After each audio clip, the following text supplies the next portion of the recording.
Hello, and welcome back to Pop Culture Graveyard. I am Hollis. With me, as always, is Dave. Hello, Dave. Fuck ice. You speak for both of us. The views expressed by Dave absolutely are the views of Pop Culture Graveyard. Woke Patrol got here early and Yeah. often. Yeah. Thank you for that. This week, speaking of caring about people and hating authority, we are covering the Bob Dylan biopic starring our beloved Timothy Chalamet, A Complete Unknown. Dave, I'm going to say about Timothy Chalamet what Ice-T said about Eminem. If you don't Okay. like him, you're just a hater. Right. Yeah. That's true. He's just awesome, and he's making smart choices. He's kind of Johnny Depping his way through his early career. Really interesting choices, and yeah, he was great in this. I love when a guy starts off in my head as I'm not going to like this guy. I'm like, I don't like his name. I don't like his look. I do not think this is going to go well. And then very quickly I was like, oh, this guy's great. Yeah, yeah, Yeah. Which is, I like when they start off, I'm expecting them, like I'm almost rooting for them to fail, which is terrible. But yeah, it's nice to get corrected. yeah. We like being won over, and the more work someone has to do to win us over, the more impressive it is. Yeah, Timothy Chalamet here plays Bob Dylan, which is a really difficult job for any actor to do. It's been done before with little success and sometimes more success. Kate Blanchett played Bob Dylan in a very short That I did not see coming. segment of a film. Yeah. And she looked the part. She had the perfect 1965 into 66 kind of frizzy haired Dylan with the glasses, all skin and bones. But this was a complete embodiment. The director of this film, James Mangold, and he co-wrote the film with Jay Cox, he directed the Johnny Cash biopic, I Walked the Line, with Joaquin Phoenix. Did you see that one? I never saw it. They did a good job, even though I was not impressed with Joaquin Phoenix in that. The main reason that a singer or musician like a Johnny Cash became famous is because they have this otherworldly instrument, this gift, hello, I'm Johnny Cash. Like this other world, like you can't mistake anyone else for him. I do try to give myself over when an actor plays someone and is doing all of the singing themselves. It's a different thing than the lip syncing. But for someone like Bob Dylan, I can accept because it's not this wonderful instrument. It's this croaky, nasal kind of whine of a voice. And I thought Chalamet did a fantastic job. Equal parts impersonating Dylan, but more to the point, channeling his own version of Dylan. Yeah, and it also sounds like basically, I mean, according to what you're saying, he had it. It's an easier task In some because he's respects. not. Yeah, in some respects, because he's not. He doesn't have to emulate the genius of the voice because there's sort of no genius of the voice. It's the genius of the words.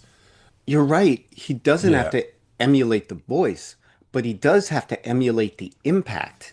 And what was impressive to me was when he's singing the first song we hear him sing, his song to Woody Guthrie in the Yeah. hospital with him and Pete Seeger. You feel what they feel hearing it. And when he's on at the Gaslight, and you feel what that audience feels hearing him. He nailed the impact. He's just so charismatic. And he really got those moments down perfectly in the film for me. Yeah. And it's fun to watch. Like first, it was kind of a nice way to deliver it. Was first they only gave it to two people, two extremely important people. You know, In Pete Seeger and Woody Guthrie. Guthrie and Seeger, yeah. And there's those shots of them sort of like, Yeah. you hearing what I'm hearing? Yeah. Like this is a thing. Yeah. And then Pete Seeger borrows from Bob Dylan to describe how it felt to hear Bob Dylan. Yeah. You know, Just about struck us down to the ground or yeah, something. yeah. Yeah. That was the first time I heard Arlo. Just about struck me down to the ground, whatever it was. And then here's a guy that when me and Arlo heard him, He Woody, just about when me not and all Woody. the. Sorry, yeah, I keep saying He all giving his that. son some props. Yeah, but anyway, that was a nice touch.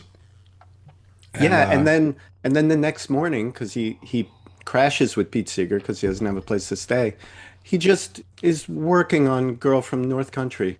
Just yeah, and it's like, and Pete is like, he wakes up to this guy working out this future masterpiece, you know, yeah. And what's his name? Norton, Ed Norton. Ed Norton as Pete Seeger. Yeah, he does a good job because Seeger is like, oh, this is terrific, a young new, and he's also like, oh, this is terrifying. Like I love this genre so much, and this if I, like I'm Yeah, like I'm at the helm and I have to steer it, exactly and right. I mean it's the whole point of the movie Yep. is Is this folk messiah comes along, and Pete and Woody to a degree, but Woody has a stroke and he lives in his head. yeah, They're like, oh, this is the guy who's going to pick up the mantle and run with it. But I put it to but you, which way is he going to run?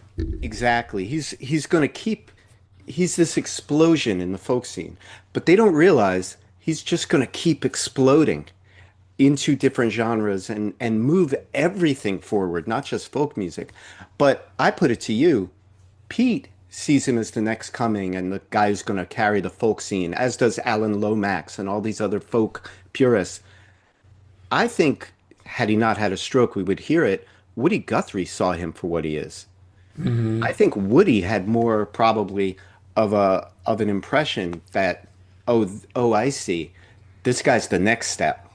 He's folk is too big. Right. It's too small for him. Seeger's thinking this guy will keep our movement going.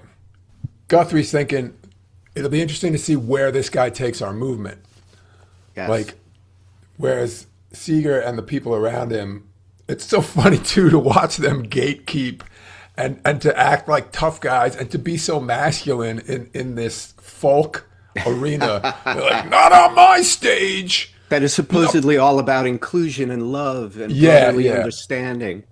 right. This thing is about love. It's about understanding. It's about compassion. If you plug that thing in, I'm going to break your nose. Oh, it's so great. Yeah. Speaking of which, let's jump ahead to the Newport Folk Festival in 1965. They handle it well. It's a great comedic thing of this fight between Alan Lomax, who is the biggest purist on the right side of the folk thing, and Albert Grossman, who was not just manager to Dylan, but to Joan Baez. So happy for that guy. He's great in it. Dave's Yeah. referring to the actor who is Dan Fogler. This guy was in Balls of Fury. He's in Take Me Home Tonight. He's in the Offer, the Francis Ford Coppola Paramount miniseries about the making of The Godfather. I love that guy. Anyway, they dramatize a fight between Albert Grossman and Alan Lomax. The fight actually did happen, but it happened during the set of the Paul Butterfield Blues Band. And it was not because they were plugged in, because they played electric, but it was because Alan Lomax was like, who are these white guys playing the blues? Oh, He okay. thought that it was like, even if it was electrified, that it was like, even though they had a drummer, Sam Lay, who was black and bass player, but whatever. It was like we said about Once Upon a Time in Hollywood, like you said about it, they had to condense a number of years into one little Yeah. 3 block radius. And in this movie, they do that with Newport. Like even the woman in the crowd who shouts Judas at Bob Dylan for Right. being plugged in, Different. That was that in happened England. that happened in England in Yeah. Because 1966, the that next story I year. remembered. Yeah. Even in Newport 1965, they have Dylan's girlfriend, who in real life was Suze Rotolo, who was Sylvie Russo in the movie, played by Elle Fanning. She and Bob broke up the previous year. She didn't make it to Newport. Yeah, it So makes perfect sense to do it that way. I also love the idea of like to be a filmmaker and to have to like reproduce the Newport Folk folk Festival. festival, yeah. Yeah. Like it's so easy to reproduce because it was such a, it had no Yeah. money, it had no, like, it's simple. So you just build it simple. A big round microphone, Yeah. and that's it. The stage, You You can know recreate the stage. the pro yeah, and the stage is like plywood painted, like two colors. It's like Flats. yeah, it's like it's made by theater. It's probably actually made by theater kids. Yep. It was, and you could actually have it made by theater kids for your movie. Like Yeah. it's a really easy thing to reproduce. You're not Mm, reproducing Zeppelin at whatever or the Beatles at Shea Stadium. You're reproducing the Newport Folk Festival. yeah. Yeah, you could do that in an afternoon. Yeah. The promo picture for this, actually, it's something nice I noticed about it is the really nice shot of him on the electric guitar and those two Hmm. round microphones. There's a Hmm. round microphone at singing level and a Hmm. round microphone at guitar level, but he's wearing an electric guitar, thereby Hmm. making the lower microphone unnecessary. So, in a Right. way, that photograph points out the moment Yeah, the whole stage where is set up for folk, for the whole, acoustic. yeah, that Acoustic. mic is set up for an acoustic guitar. Yeah, so it's like a Hmm. nice little piece of information in that photograph that you might not notice. Yeah, no, you're right. That's good pointing that out. Yeah, and so like the Newport Film Festival becomes a stage to do several things that didn't necessarily happen there. Like same for where are they? Cafe Wa or maybe or the Gaslight, or the the Gaslight. Yeah, yeah, but like obviously Folk several City, things. Gertie's Folk City, like whoever, all these places. Yeah, but like yeah, to condense the story, and since it's you don't want to bring people to 15 places in 2 hours. Yeah. You know, yeah. So you choose four places and you tuck everything in there nicely, and they did a great job with it. I also love that they included him discovering the whistle that goes woo. Woo! That was great. That's great. But that's it. That just goes to show you, like, he's he's walking down the street.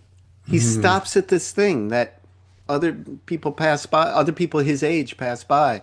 You know, he. It's really weird. It's like on the one side, he sees things other people don't see.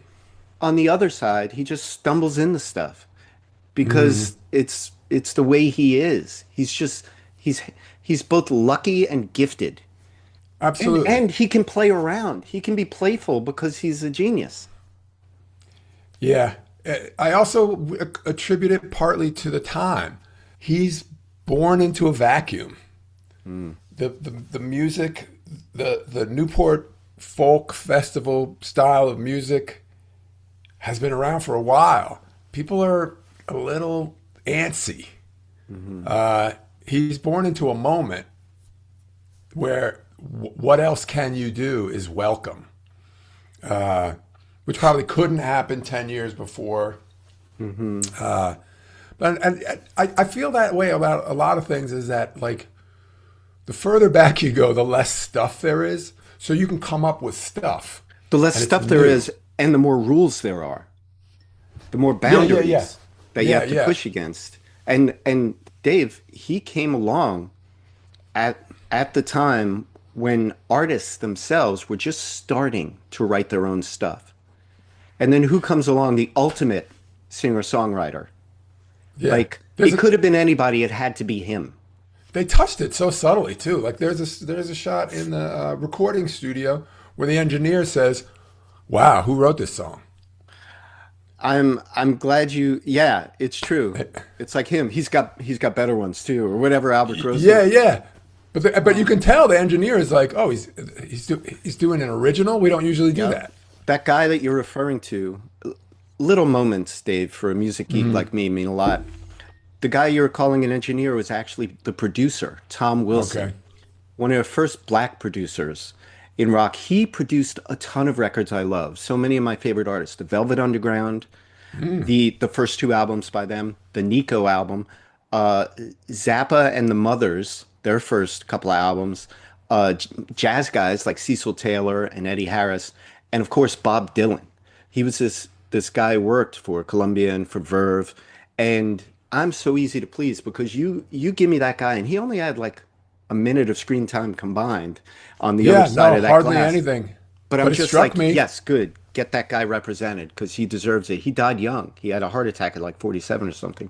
But I love the way that they capture just how special Dylan was without telling us how special he was. Like there's this scene, and the words come out of Dylan's own mouth where, he gets assaulted one night trying to get out of a club, and he says to his girlfriend, played by Elle Fanning, everybody asks me where the songs come from.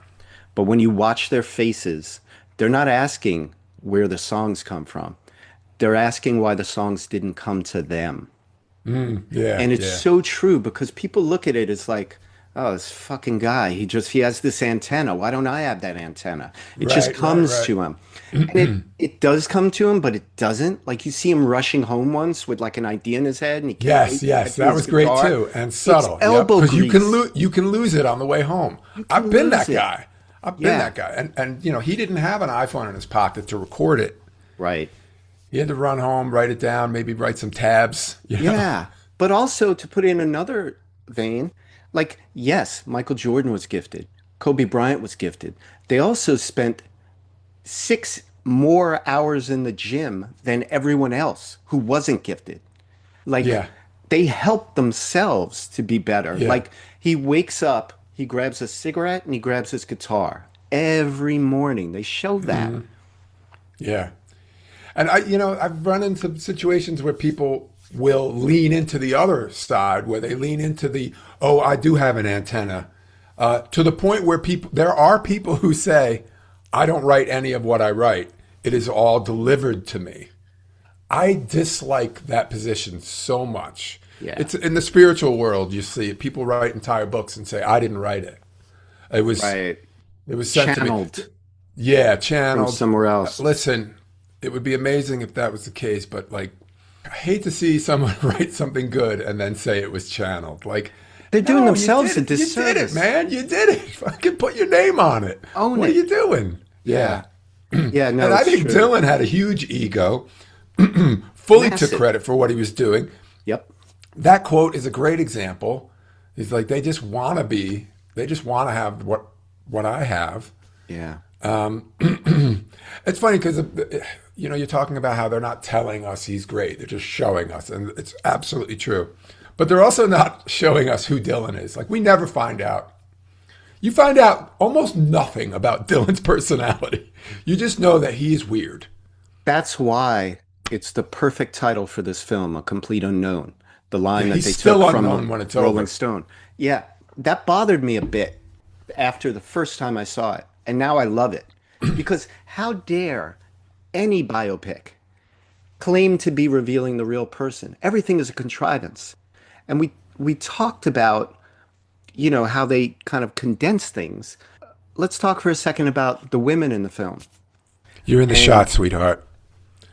To me, what a great line. that's one of the best lines in the movie. I That think is that's the said best one. to Sylvie Russo, Elle Fanning's character, in her own apartment, where Bob Dylan is having a photo shoot. You're in the shot, sweetheart, and that just won't do. You could look at that as like earth-shattering advice to her. You need to get out of the shot, sweetheart. It's a foreshadowing of everything that's Yeah, coming. yeah, yeah. Let me So just talk about Elle Fanning, who's one of my favorite actresses. I love her and I love OG Fanning, Dakota. But she plays a character named Sylvie Russo, who is kind of just standing in for any girlfriend he had prior to fame, but is specifically Suze Rotolo, who is the girl he walks with on the freewheeling Bob Dylan album, I wondered if it was her. Yeah, who is wonderful in great like cover. a great cover, real character. But Bob is a sponge. He always was a sponge from Hibbing, Minnesota on. And she turned him on to so many things, especially civil rights and social justice. And there's this great thing of her in the apartment, lying on the bed, watching him sing at the March on Washington. And she's like, that's what I care about. He's there probably because it's the right place to be, but I turned him on to this. And she brought him to like this place where these black folks who seem to be from the Nation of Islam are like shouting on a pulpit, and she's there staring at them, and he's turning around and looking at the people watching them. It's Right. this weird moment, but it captures something, the difference between them. But she's instrumental in making him, like most women, she's instrumental in making a good man into a great man. And Bob Dylan himself is the reason she's not called Sus Rotolo in this, because for a good reason, he wanted to respect her privacy because she was a private person. He wanted to give her ownership of that story because she has her own memoir that came out before she died. But I think unintentionally, as in real life, it ends up with her getting erased. And, Elle Fanning watching Dylan duet with Joan from the Wings, all quiver lipped, while she sees something that we really don't. Like, I'm watching it and I'm like, they're just singing. There wasn't any longing staring into each other's eyes or anything. There wasn't any kiss. Like, it does her dirty because that's editorializing. And there's only one person she's playing, actually, even though she wasn't at the thing. Yeah, I have to A say, slippery slope. I felt that. I felt because she is falling apart in the wings. She's emotionally falling apart in the wings, and she's getting ready to bolt. And I was trying to justify it in my head. I was like, okay, she sees a close enough connection that she's assuming it's more than musical. But I found myself making excuses for the movie just for a moment. Yeah, so I felt that too. Yeah, Yeah. Bobby Newworth, who was the kid who was playing guitar in the club, and Dylan kind of the became guy in the friends with him. elevator. Yeah, and they Yeah, became great friends, and he's with him all through the following year at least. While Don't Look Back, the great documentary, it captured them being friends the whole time. But his having his real name just underlines how weird it is when they don't use the proper name and likeness of other people. yeah, it is strange. It's very strange. Yeah. It's some agreement before you dive into it, I guess, with yourself as a filmmaker that you're like, what? How close are you going to go? Are you telling the story, or is it inspiration for a better story? Yeah. Or are you going to That's weird, focus like I'm going to make it's Bob's story, everyone else I can fudge? Or right? how do you nail the time and It's a weird place? thing to decide because, and apparently Bob Dylan perfectly happy with all of the decisions. He had, did some steering, was like, don't do this, do this, but it's Seemed to mostly be. like, yeah, it's great, go for stamp of approval. I think he said, have fun with it or something like that. He said something like, Yeah, go he loved nuts. Chalamet in it. He said, go with God. Oh, that's nice. He said he read the entire script and wrote back, "Go with God." Like you're good, go with God. But yeah, what a weird thing to be making a movie that's basically historical, and then being like, "Oh, I don't have to do anything the way it actually happened." It's like, okay, Yeah. but I Yeah. think a lot of Well, people are tuning in. I think you're disappointed if you tune in thinking, "I've always wondered what Dylan was always all about." I can't wait to find out what he's all about. It's like, you're not yeah. gonna. He's still just a guy with his collar up going, I don't like you, man. Right. Like, Which is yeah, valid. yeah, it's fine. And I mean that's what I like about this. It gives the lie to every other biopic because you're never going to get to know the person. You're going to get to know the director's version of who that person was. And I didn't And think of it until you said it, but the title's perfect, A Complete Unknown. It's like, it really I is. nailed, like, that's the title of my movie, and I think I nailed it. He's a Yep. complete unknown. Yep. When you Absolutely. when you first said A Complete Unknown, I failed to make the connection to the lyric, Oh, which, yeah. and I was like, how interesting that I didn't notice Yeah. that No, was a lyric. Yeah. that makes total sense. But just talking about the other woman who has a major role in this, Monica Barbaro as Joan Baez, who I thought was fantastic. There's this great scene where she sleeps with Bob for the first time, and in the morning, without her asking for it, he tells her what he thinks of her songwriting. It's like, yeah, it's pretty, but he calls it like an oil painting in a hotel. Like, Yeah. Yeah. and and You in try kind of too hard. yeah, you try too hard. And in retaliation, Jones sees that there's all these like typewritten pages lying around of just half-finished songs or things he's working on, and she picks one up and hands it to Let's Bob. see some of your Let's see bullshit. what you and having seen the film before, I'm like, oh no, Joan, pick any other song. You're not going to win with this one, and it's of course Right. blowing in the wind, Right. and they Amazing. sing on it together, and it's just magical. It's such a great moment. It makes me think about the fact that like when a person's doing a musician's biopic, they have this challenge of I'm gonna introduce Blowing in the Wind for the first time, but everyone's heard it 1,000 times, so it's not going to feel to the audience like they're hearing it for the first time. But how can I make it feel like it's being heard for the first time? That's a great example to pick it out of a bunch of papers and stuff and say, oh, this is what it feels like to hear Blowing in the Wind for the first time. We're watching two people in a room. We're watching a woman read the words to Blowing in the Wind for the first time. Not just that, Dave.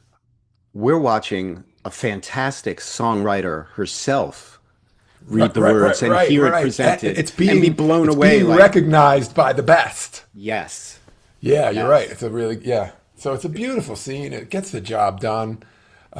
What I also love about it, and just as a writer, what I love about it is it reinforces the fact that all of these earth-shattering songs, all of these epoch-defining songs, all of these songs that dragged music into the future started as a blank page, started as a sketch, started in a bedroom on a bed. It's powerful to hear it that because you're right, it's such a big song. It doesn't have the impact if you just hear it, if they show you that being played in a stadium. It's bigger than the bedroom. So to hear it in a tiny bedroom is magical. It's like that beauty of the moments that you get in the Beatles movie, Get Back, Where Paul McCartney out of where you're nowhere, actually there the first time they're saying the first time someone said JoJo was a loner. yeah, Like you're actually there. So it's a very rare case where you can be like, it's that's the true. first time someone said, get back to where you once belong. That's incredible to Not only have taped that, but it. just to watch Paul McCartney kind of will that song into existence. He Yeah. was not one of my favorite Beatles until the No, I know, last I few know. years when more stuff came out. Yeah. Like, he really was the worker. He's the reason that they got anything done in a lot of But those to years. watch Mangold give you that feeling with fictional footage as opposed to actual footage is Yeah, pretty, that's good filmmaking. That's impressive.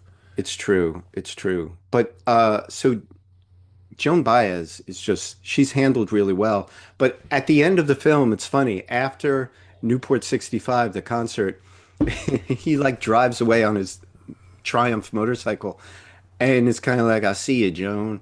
And the way they're left, it's almost if you didn't know anything about their story, you're like, wow, I wonder if they saw each other again. And it's like she'd be with him the whole following year. Right, She's right, all right. over the Yep. documentary. She's like fawning on him, and he's kind of like, whatever, Joan. Like, so it's funny the impression you get from the movie because sometimes it's totally the way it was, and sometimes it's like this wasn't the way it was, but it works. Right. That's the filmmaker's like, I don't want to show you the way it was. I want you to feel the way you should feel about the way it was. Yeah. Like, yeah. So, and having him on a motorcycle so much is like, this guy so easily could have been a story of how we lost Bob Dylan. Like, whenever I Yeah. see guys on a motorcycle, I'm like, oh, you're this close to not having an entire career. Well, Dave, he later had a motorcycle accident that was a big Yeah. deal a couple of years later, and he like stopped doing anything, and then he found Jesus and put out like Christian music for a while. So he had that motorcycle accident you're talking about, and Yeah, yeah. it was really a detour for him. But I just want to say one more thing about the Albert Grossman character in this, uh, because it's my favorite line in the entire movie. Albert Grossman is talking to Pete Seeger. Pete Seeger on the morning of the Newport 65 concert is trying to talk Bob into doing acoustic and just Oh, yeah. open the Super line. important scene. Great scene. Great scene. And he's kind of, I see both sides of it. He has a Yeah. point. And everything Pete did for Bob, it could have been easy to be like, you know what, Pete, I'll do you a solid and then I'm out of here. But Pete Seeger is like, talking about, there's people out there and they're looking for whatever. And Albert Grossman tells Pete Seeger, you're scared of Bob's music. You're scared of Bob's music because the audience may like it. And because you're pushing candles and he's selling light bulbs. Yeah. Yeah.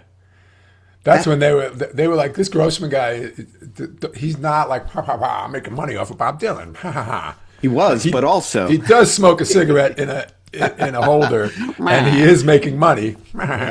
But he's also incredibly smart and fully gets Bob Dylan. he did. He's Yeah, one of those managers like Peter Grant with Zeppelin or whatever, where he's like, listen, I'm here to make money, but also this is my client, and fuck you, they're gonna do what they want. Like, so he was a necessary evil for a lot of artists, and the band and other people associated with Dylan. Like he did earn his, 40% or whatever he took yeah. above the 15 over the years. Another woman who's done dirty by this, and it's par for the course in the 60s and today even, Toshi Seeger. Toshi was Oh, Pete right. Seeger's wife, but she was one of the producers of the Newport Folk Festival. She was also the Yeah. producer of Pete's television show that we see. It And feels like there instead, may have been scenes that were because cut, probably. she has a lot of weight. She's able to walk up to Bob and give him that look like, "Don't you do it." Yeah. So, but the weight hasn't been explained, and it feels like maybe because of the scenes where her position was established were lost. Yeah, that's a good point. Uh, I wonder if any of that was cut because she only yeah, has a couple of lines, but she's impactful. She has weight, like you're saying. Yeah, just talking about Toshi, where she's seen as someone who's mostly seen and not heard. It's like I get that a lot of things now, especially set in the 60s, I'm rewatching the series Mad Men right now. They really try to nail just how marginalized all women were. But not a woman married to Pete Seeger, not a woman who's a producer of a festival and a TV show. right. Yeah, Not someone who is used to voicing her own opinion. She isn't even she's sitting at certain tables she should be at. So, she's not a quiet Asian bride. yeah, Like, and like I said, she has. You feel the weight, but you don't see the explanation. yeah. Uh, But at least so she made the cut. I mean, they could have yeah, easily there's just a lot to shown. cover, and I didn't know. I personally didn't know she existed, and I've seen with my own eyes Pete Seeger stand on a stage off the Hudson River. He used to do like a environmental. Oh yeah. Once a year, he would do a show. Granted, at the time, I didn't appreciate who he was, and I didn't pay Hmm. close attention. But he was up on stage talking into a microphone, and I'm like, "Who's that?" And they're like, "It's Pete Seeger." I'm like, "Oh, I recognize that name." Yeah, but But you're right. that As was a it. kid and coming up, like he's just one of those guys that there was zero edge to him, and therefore zero interest for a young person. And then later on, you realize that was his appeal. He Yeah. demystified the whole business, and he was as earnest as he sounded, and he meant what he said, and he was only trying to do good in the world and all that stuff. But I think Edward Norton did a hell of a job. Hell of a job. Yeah. Hell of a job. Tough role. Really, like I said, both sides, the excitement to have someone young who is going to move the movement, but the fear of what's going to happen to the movement because of this guy. And and he fights the earth. I'm sure he wants to sit Bob Dylan down and be like, as a favor to humanity, could you just be a little less Johnny Cash and a little more Mr. Rogers? And Yeah, it's like, nope, nope, I'm not. I'm neither of those guys. I'm Bob Johnny Dylan. Johnny Cash is another guy who saw Dylan for who Dylan was, you Well, you know? said a long time ago when Johnny Cash likes someone, he's in. Yeah. Like he goes all in. He starts right. He makes that person a pen pal. He starts like listening to their records. Yeah. He has input. Yep. Yeah. He championed everyone from Bob Dylan to John Sebastian from Lovin' Spoonful to Jesus. Like when he's into something, you Yeah. hear about it and it reflects in his set list, in his songwriting, in whatever he does, And like that's why something like the Rick Rubin project, all those albums could work. Because he's like, I don't know who this Trent Reznor is, but But he's reading my he's mail. reading my mail, yeah. And Yeah. Glenn Danzig and all these guys who just like he sees the song, he sees himself in it. That's all he needs, He's like, I'll And he, give it my all. You've shown me. I agree with you. I'll give it my all. and he Yeah. trusts the artist, and he I love gives that the we first artist. talked about this in the Columbo episode. Yeah, that's right. Swan Song, the great Johnny Cash episode of Columbo. And Johnny Cash was one of the fun parts of this movie. He's a little bit of comic relief in a way he's gotten his car stuck between two cars and he's too drunk to pull out. Yeah. That's a nice little scene. And A little frustrating. I found out then that the snack Bugles was around longer than I thought. He Oh, said, "You want a yeah. bugle?" Yeah. Yeah. Johnny Cash is played by Boyd Holbrook, who unfortunately is not Hal Holbrook's kid, which I was hoping. Oh, okay. Yeah. But he does an okay job, but I don't know, he wouldn't be my choice of Johnny Cash. Yeah, I was like, in a way, I was like, this is art, but like this guy makes me think of Johnny Cash not at all. Like Yeah, he didn't like I understand that you keep calling him Johnny Cash, but right. I don't see any Johnny Cash in him Yeah. except the obvious mannerisms that are known that The Johnny Cash is known for. Yeah, the yeah, aiming of the guitar at the the audience. rifle aiming of the guitar. Yeah. Yeah. Another scene that captures the magic of Dylan, like a lot of these these moments are captured, is a performance of the times they are a changin'. And it's the ultimate thing that every folk singer prays for is people singing the chorus of a song while hearing it for the first time. As soon as he returns to the chorus, more and more people join in every time. And They it's got that just across. magical. It's like a folk staple because it's sing-alongs. It's the point of it was to pass music on to generations. So you're supposed to start singing along as soon as possible. And not only that, Dave, but that's the moment where he became what Pete Seeger was praying for him to become. And he didn't know it was, just a moment on the path of Dylan that happened to intersect with folk music. He thought, the Messiah has truly come. This is the folk god who is going to make it the prevalent music all over the globe. And he did for a minute, He did, but yeah, but yeah. it wasn't, he was in the business of being Bob Dylan. He wasn't in the business of being what everyone else needed him to be. Probably softened up a bunch of people who didn't like. He probably brought a great deal of people into the folk. I would think so, I'm sure yeah. he created. I'm sure he created thousands of folk fans. He Because think certainly made about it. me more open to folk. Yeah, because think about it. Folk music had its fans, but it wasn't as big as pop music. And there were people on the sidelines of folk being like, yeah, it's pretty good, but why do you have to be so humorless? Why do you have to be so like, earnest? Why do you have, and then along comes Dylan. And he's not, Woo! yeah. Well, before that even, he's Right. he's literate and he's funny and he's cagey and he's quirky and he's got a pop sensibility, but he's using it in folk. Like there was so much to turn you on about him while he was in folk, even before he made the next step. So I saw what Pete Seeger saw in this movie. I thought they captured it really well, or Yeah, shall they maybe. did. Yeah. Also, like if somebody said like watch a documentary about the Newport Folk Festival, I'd be like, no, thank you, I'm not interested. I already got How the about best I'm gonna get from it. how about from Bob Dylan's point of view? Be like, okay, that I'll watch. Yeah. Like, I'm not that interested. And like, who did the music for Silent Running, the Bruce Dern science fiction movie? Oh God, I don't know.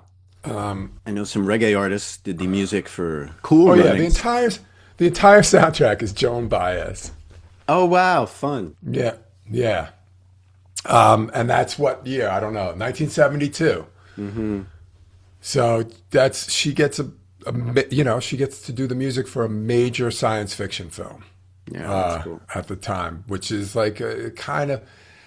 Do you do that without having brushed with Dylan? Maybe you don't. Maybe Dylan's existence makes you a little more popular, makes this possible. Well, Dave, I just got to invoke. She was on the cover of Time magazine before Dylan even made it. Okay, right, yeah. It's kind of weird, right? Like she's weaving her way through the crowd at the Gaslight Yeah. and hailing a cab, but she's on the cover of Time magazine. Like, fame is so different back then. You're not necessarily a Yeah. millionaire. You're not necessarily mobbed in the streets. You're not necessarily driving a ridiculous car, wearing ridiculous clothes.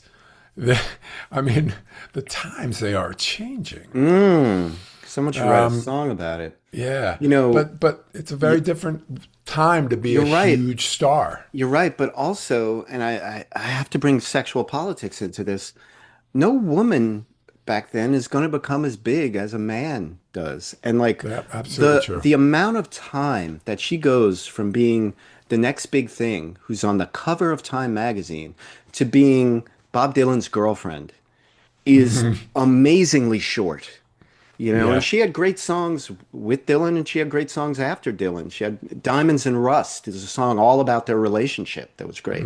But like if you see her in the documentary, Don't Look Back, she is kind of she's right there. She's gifted. She sings beautifully on her own. Sometimes she's singing and he's not paying any attention. He's typing up another masterpiece.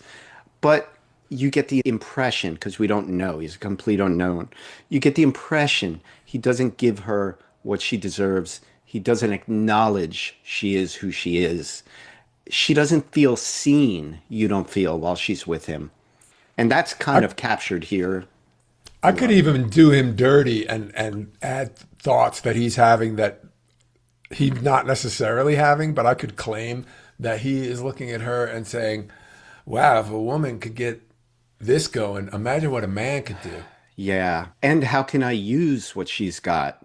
How can I leapfrog using her fame to get my audience? And there's a great Right. scene where, and I love, we talked about it in Taxi Driver. I love record store scenes in movies. And there's a couple in this, one from the inside, one from the outside. But when his record finally comes out and we see it, and it's like 7 copies or something, and they all say on sale. And it's next to Joan Baez's record, where a guy comes and takes the last copy and it says, please order more. Right. And he Yeah. goes up. And even when he goes up to buy that one, he's like, do you got any other Joan Baez? And I was a little disappointed because the pictures on the albums were all of Timothy Chalamet posing. And I'm like, that's where you should use the actual Bob.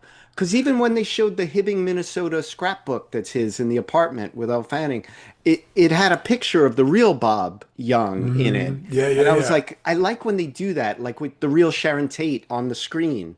When Sharon Tate goes to see a movie in Once Upon a Time in Right. Hollywood, Yeah. like give them that, give them their moment. Like it would have been cool to see the real Bob, but I get it. Yeah, and to go out of your way to make actual merchandise with the actor Yeah, on it is almost weird. it is kind of weird, Yeah. but I guess they Yeah. probably couldn't find that many pristine copies of the old one. But you know, Right. they could have mocked up something. Would you say that you're a Dylan fan? Like, are you a huge Dylan fan or a Dylan fan or No, not not really? really. Or My Dylan thing is usually just individual albums. Like I'm very much Freewheelin', Highway 61, Blonde on Blonde, Blood on the Tracks, and Desire. Those are like my five.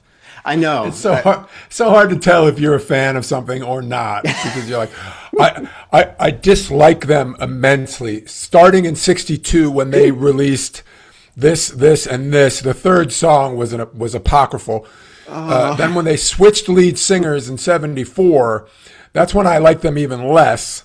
So like Yeah, you've how are we got my supposed to number. gauge Yeah, how are we you're right. supposed to gauge how little you care about Bob Dylan? Well, you know what? It's I've got like 60 David Bowie albums Right, of right, right, various right, right. stripes. So, with that as your guide, having 5 albums that I love, I have a couple more, but those are the ones.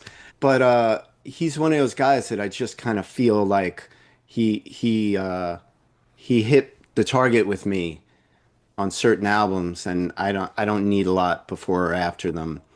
Yeah, I have the songs that I like. I'm very happy with them. I can sit down and quietly listen to One More Cup of Coffee any day of the week. I think that's one of my favorite songs of all time. Is One Have More you Cup of heard the Coffee. White Stripes version No, I haven't. back in the day? It's good. Yeah, it's really good. He loves it too. I used to say To my friend Tom, who's a huge Bob Dylan fan, I'd say, play that one where he sings like it's like he's Hindi, like he's Indian. Hmm. And I meant one more cup of coffee because every line ends with Yeah, yeah. On the road. na-na-na. Yeah. So it sounds like it has to be influenced.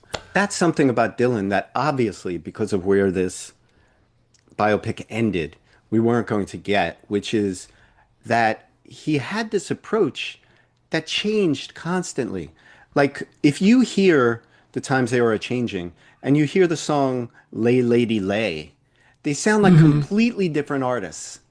Yeah. You know, Stuck Inside a Mobile sounds not like nothing like, other later work. Like he was constantly evolving in a way that the best artists do, the most inspired artists do.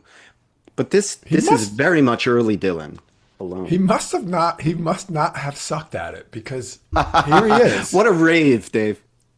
Well, because you're not a huge fan, I'm not a huge fan.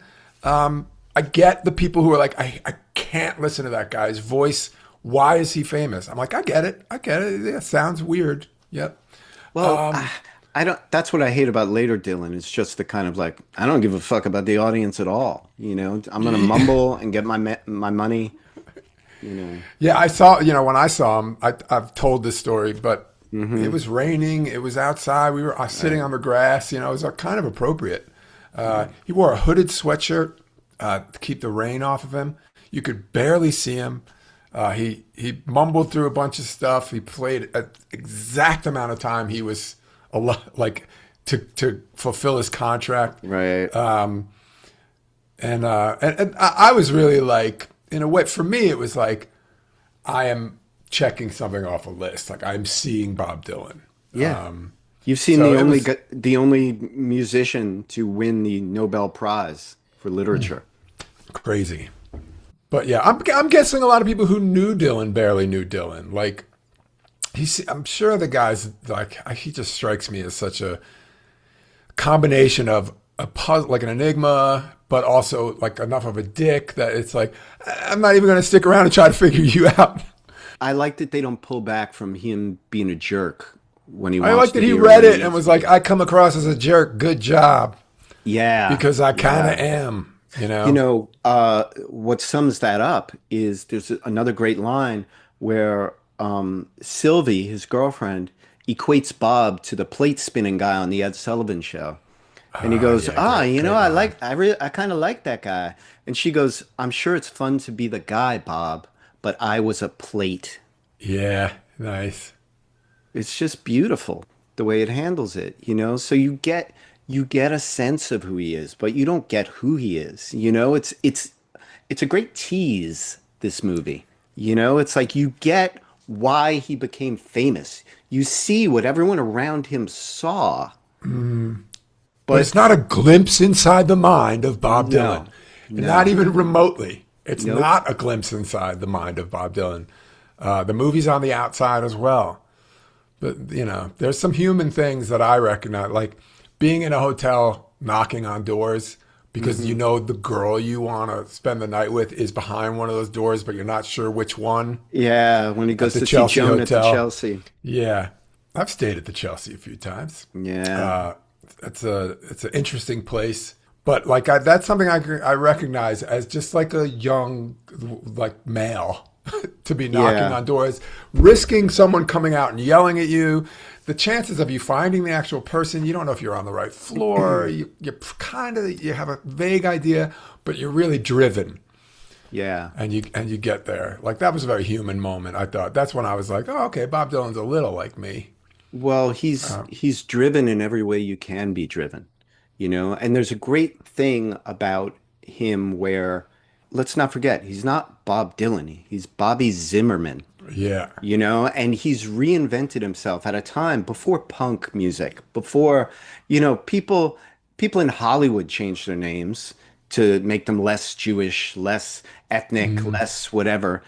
But in music, it was there were certain people who changed their name, but not with the idea of wholly in reinventing their past. Like Yeah, I learned to play guitar in the carnival. There was this Yeah.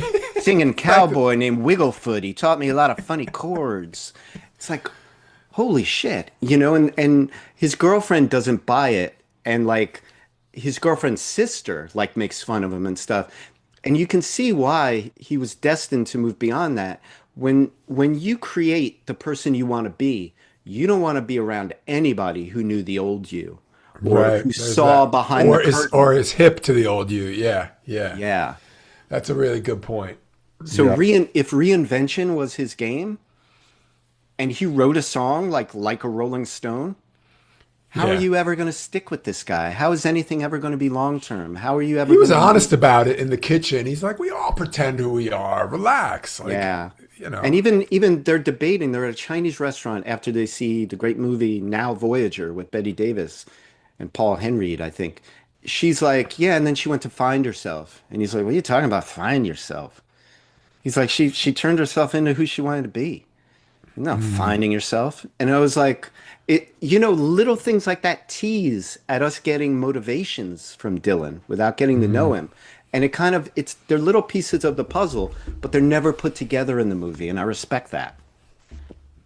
What do you do? Like when you're, okay, Dylan fans coming up, right? We know what Bowie fans did, like how they dressed and stuff. We know what the Sabbath fans did. We know, like Hmm. you're a Dylan fan. You're a beatnik. Yeah, you're just, it's more like where you go Hmm. and what you say. Hmm. I mean, like, you could wear tweed and corduroy or something, but like, are you dressing the part to be a Dylan fan? Not He's really.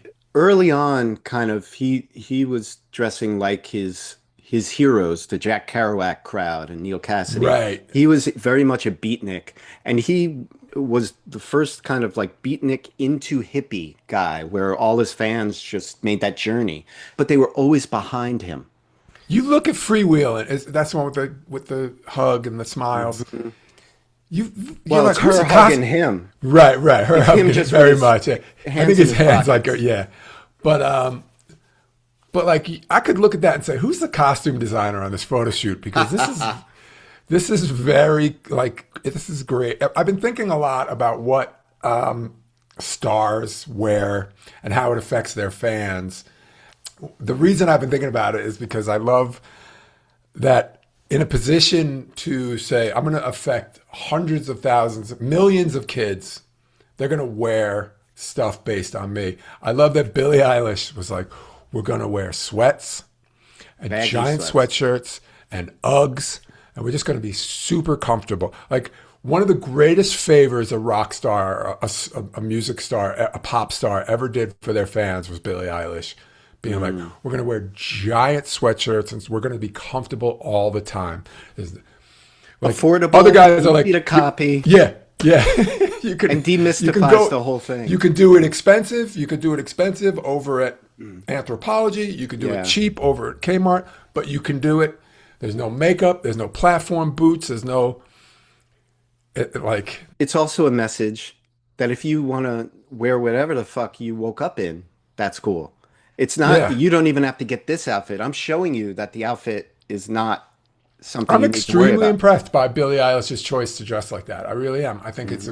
I think it's worth looking at. But someone might skip over her, like, oh well, she decided not to do anything. I was like, I disagree. I think she made an amazing choice. Mhm. And you And know that she's had input. You know that once she became popular, everybody was giving her all kinds of ideas about how she should and you dress. know, one of those people said you need to lose the sweatpants and Hmm. she was like, nope. And people were even probably giving her endorsement deals, like you want to Oh be yeah, yeah, yeah. brand ambassador for this or that, or yeah, yeah, no, it's true. I mean, uh, you know, watching like Cool Dylan when he becomes Cool Dylan, and there are a few shots. There's one of him sitting on his Triumph outside, like waiting for Susie to come or something, or Sylvie Mm, to come, and he just it's beautifully shot. He looks great, but like that whole like my Dylan, like the dark Dylan with the glasses and the frizzy hair or whatever, mm, just watching him like we see the transition of like he could just live there and take out the garbage and do whatever to the point where he can't walk down the block without being chased. He can't mm. pass a record store without being chased. Like it captured the village at that time well, where it's just, and therefore it captured every music scene well, where I'm sure it was that way in Seattle. I'm sure it was that way, for certain music artists in downtown New York and where you just, once you belong to people, they have a Yeah, hard you time belong. figuring out where their permission ends. Yeah, it's so true. Yeah. That once you belong to people, it's a great way to put it. It's like, I'm theirs now. I'm their plaything, and my life doesn't occur to them. I always think about when I always like to think that I gauge my interactions with famous people carefully. If I spot a famous person, which I rarely do because I don't notice that type of thing, but I immediately say, "Oh my God, don't overstep your boundaries." Yeah, yeah. Like as I've mentioned, all I did was lift my chin a little when I saw Kurt Vonnegut. Mm. When I saw Henry Rollins walking down the street on Avenue A, I just rolled down the window of the cab a little and went, "Hank!" And he was in a hurry, and he threw an arm up in the air and I brought it love back that. down, and kept walking. So but I don't think I'm like in New York. People are good, not all of them, but like they're largely good. I, No I, paparazzi in New York, and I think I said once, I saw a really famous person today and I left them alone. yeah, Like it was the best thing I could do for them. It's the way to pay them back. That's how a lot of New Yorkers look at it. And it's like, especially in the age of social media, that's the like uncool thing to do is take a picture with people. Now they think it's the cool thing to do, it's just like, and it's like, that's so uncool. in the second and a half that it took me to unroll that window and yell Hank, I'd worked out in my head that all that will come of this is he will not break stride, and he will think I am appreciated, Yeah. and keep walking. And was Yeah. my only intention, was Yeah. to let him Recognize know their that he was. celebrity. Yeah, yeah. Let him think whatever he wants. That guy yelled Hank because he has my new record or he bought my first record. Doesn't matter. I'll But tell you that guy something else yelled though, Dave, about that reaction. And we see all kinds of reaction to Dylan in this movie. Hank responded to you in that way because for all he knew, the next thing out of your mouth was like, "You ruined Black Flag." That's so true though. And Yeah. so you don't want to give too much. You don't want to be like, "Hey, all right, buddy." And Yeah, then yeah. the next thing is "fuck you." Right. Because Could that's easily. easily. He's Yeah. my fourth favorite Black Flag frontman. Bobby! Fucking Judas! Meanwhile, I don't doubt that person knew who Judas was because of Bob's mention of Judas Iscariot. Like, That would be funny. How yeah, ironic. You yeah, know? I gave them the blade they stabbed me with. yeah, yeah, yeah. Is there anything else about this movie that stood out to you? And have you seen many other, because I know with you, I always have to ask the question, have you seen many other musical biopics? Yeah, I'm not a huge fan of biopics. Hmm. Yeah, neither am I usually. I've started and put down several biography books. I don't particularly like biographies. I sort of like the general feel I get about someone, and then I'm like perfectly happy with it. Like the Beastie Boys, you got that big fat book that should be full of everything I want to know, and Yeah. yet I'm completely satisfied not to just to flip through and look at some of the pictures and the blurbs and stuff. Yeah, the Beastie book is great. Plus, we have that great filmed thing they did out in Brooklyn or wherever they Oh yeah, were. yeah, yeah, That's yeah. a great, that's a great thing. So I'm not really a biopic kind of person. Hmm. I watched the Queen one. I watched the Elton John one. Yeah, I didn't care for either of those. I was You like, know what? Oftentimes, and that's what I appreciate it about this, because every biopic you ever see is the vision of a director and a screenwriter, and sometimes the person it's based on, but very rarely. And so you're seeing a version of the person that sometimes I don't agree with because they capture something that they think is cinematic.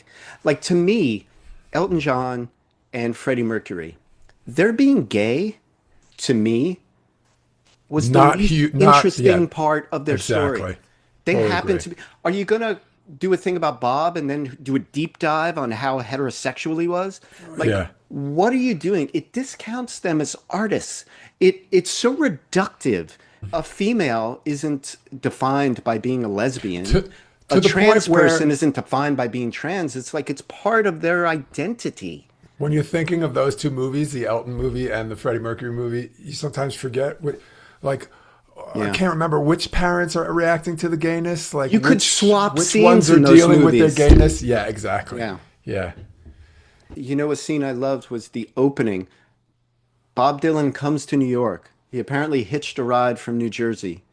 I don't know what he was Those doing there because you the had to go back. visuals on all that is The just so visuals were good. It's beautiful, so good. but they drop him off right outside the Midtown Tunnel. And I'm almost thinking about, I almost had a flashback to the movie Elf, where he ends up walking through the Midtown Tunnel to get to New York. This scruffy little guy with a guitar shows up I know. It could be like a guy in a coonskin hat with a with a rifle, like or with a entering. bindle on the All end of right, a with a bit. stick, Yeah, like a yeah. little Enter, hobo. like, yeah, They yeah, capture how unimpressive he was, not yeah. unlike a million other kids that came to New York to try to find themselves or reinvent themselves, as he would say. And yet, Meanwhile, he's not like, who knows? He's like, watch this, ma. yeah, I'm going to my God. I'm going to visit my God first, see if I can catch a spark. yeah. Then I'm gonna attack this thing with a vengeance. He knows he He's like, belongs here. watch me go. But that is not. We'll see what happens. Right. Let's watch this. He's outgrown where he was. He's like, when Yeah. you stop and think that he started in Hibbing, Minnesota, like it's crazy. Like, and Minnesota's had a, from Prince to the Right. Replacements to Obviously. Yeah. Husker Du or whatever. Like it's always been musical, but like when he came from there, I'm sure it was not a musical launching pad. And so New York, he knew on some level that's where Bob Dylan lives. Yeah. Robert Yeah. Zimmerman Yeah. lives in Yeah. Hibbing, That's but where I got Bob to go Dylan and lives. see Bob Dylan. Yeah. That's where he was. He's stepping into the nucleus of it. He's stepping into like the reaction of the furnace, like, you know. And people are like, for what you pay on in the East Village, you could be living in a 5 bedroom in. I'm like, yeah, but But you got to live there. don't you get it? Yeah. Don't you get it? You're paying for a lot more than the rent. Yeah. You're paying for your best version of you. You're paying for all the inspiration you pass every day. You're The paying for experiences, it's ridiculous. running You sit into the down right with, people, like-minded people. You're paying for all of that. if you're gonna be when you find yourself in position to tell stories, you have to like hold back. You have to like be polite because everybody who didn't grow up there or didn't try like move there at some young age and experience 99 things instead of 12. When you're talking to them, it can come across like you're trying to be the center of attention. It's like, sorry, I accumulated a lot of experiences living there, and Yeah. they're all interesting. Right. And Bobby took it to the next level. He did. And in closing, another word on Timothy Chalamet's performance. I was very impressed because Dylan is maybe he's a guy that you could get by doing a bad Bob Dylan impression. And I think the pandemic helped him because Chalamet got to spend more time learning guitar and learning to sing those songs. And he was very impressive, I thought, in this. I buy his version of young Dylan because I will never see young Dylan. I will never see him in these clubs, and I will never know what those people experienced.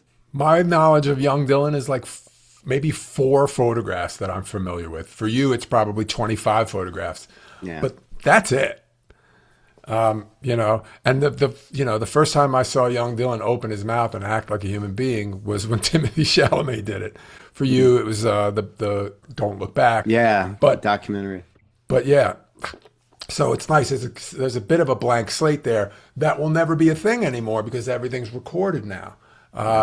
There's another sweet spot there where it's like, yeah, you can portray that because that is somewhat a mystery.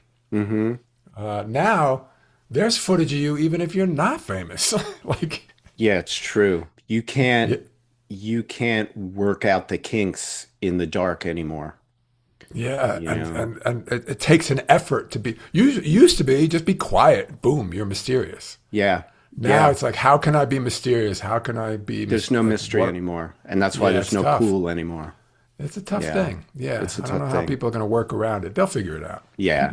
People are innovative. Yeah. But this was a good one. I'm very happy you enjoyed Absolutely. it. Yeah, I loved it. Yeah, Cool. I think I would say it raised my fandom of Bob Dylan a little bit.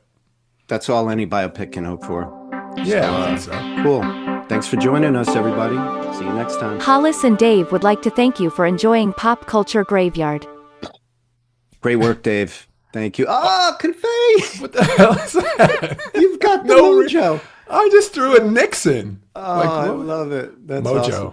Well, that's funny. You said Mojo. I said Nixon. That was Mojo weird. Nixon. Oh, where's Skid Roper at? Um,